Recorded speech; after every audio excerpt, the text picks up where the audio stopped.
So there's been a lot of talk and possibly not enough action regarding the situation of the flooding all over the country in Nigeria. And there is a level of, the only word I can think about is hypocrisy around the situation. Because if it was another country, if it was, say, maybe the UK or Australia, you would have seen people going out with hashtags, pray for UK or pray for Australia. But I've not seen a pray for Nigeria hashtag come out with regards this flooding situation in Nigeria. Maybe you were tired of praying?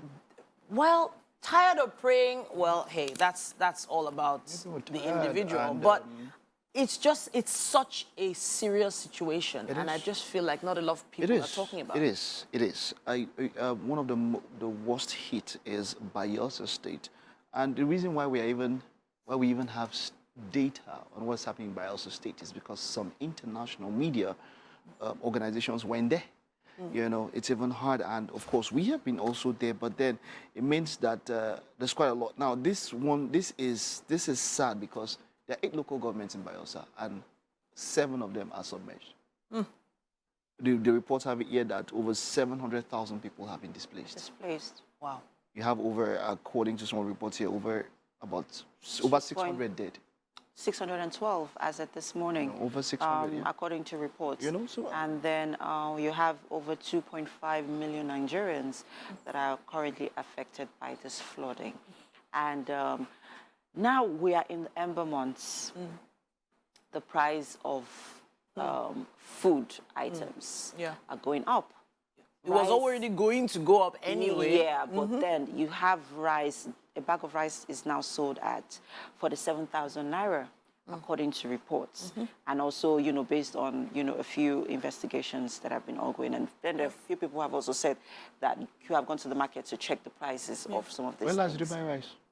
So I usually buy a bag of rice earlier in the year. Okay, well, how much did you buy the last time you bought it? At the time I bought it was about 28,500.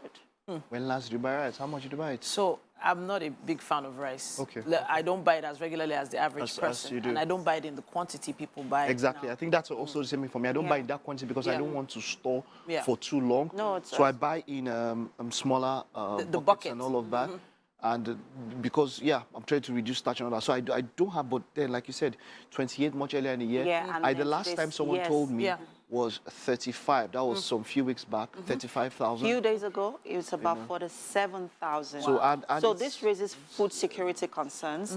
It raises health risk concerns because, according to reports, the health minister is already speculating that because of the corpses that are being found on the water, it poses health risk because those people that have been displaced and, you know, that have been affected by this are having to use the flood water to cook, to drink, to, you know, basically, you know, take care to themselves and fend for their needs. So it is really sad, and it's very, very alarming that at this rate or at the point that at which we are right now, the government is still not doing anything. So yes, relief materials have been sent, but is that enough? You see, there's something you have to understand. It's already too late to do anything. Yeah.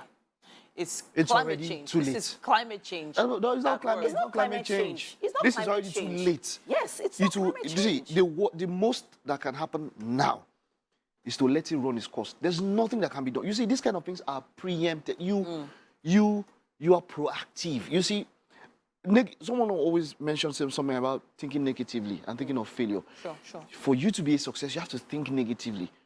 When this happens, what if this happens? If something can go wrong, it will definitely go wrong. There's still the talk with Cameroon, and they are all like, okay, they informed us that they were going to release the dams, and then there's talk that we didn't respond. Yes. And then there's talk of, oh, no, they didn't inform us in time. Oh, they released it, and then they informed us. How can this be happening? We have dams being released, and that is why the flood level is. I mean, look at so someone put a video for Idumota yesterday, Eko Idumota, you know, and then in the islands. And then there was this message that came up that when the government has sent a flood alert to 8 regions. Yes, when they do, someone's asking that, what do you want the citizens to do? They can move out. That's what you can do. That's the least you can do. That's the least, yes, that's the most you can move out of those areas or find higher ground. You can move out, or you should move out. Not that you can move out. And then the question was, what do they want the citizens to do? When it comes to these kind of issues, there's little the citizens can do except take cover. we have to plan for the next one. Which is why I pinpoint climate change. There's so many all over the world. There are summits, there are panels talking about climate change, and it feels like we've never actually truly considered the implications of climate change on our environment. We have major water bodies in Nigeria. You know, we have major rivers in Nigeria. Should the water levels rise more permanently, what exactly is going to happen? So for this number of people to have passed away because of the floodwaters and the number of people being displaced, how come there's no state of emergency even being declared? You know, I'm just a little on the fence as to why. It's nature, and like we said, these were cause issues of dams, and there's almost DC. Where do you want to route the water to? You didn't plan for the place ahead. Is it during the water you now want to dig trenches and reroute the water? You can't. Yes, you can't. You can't. Yeah. The most is this to move people to somewhere else. That is what can happen now. So we're talking about relief efforts.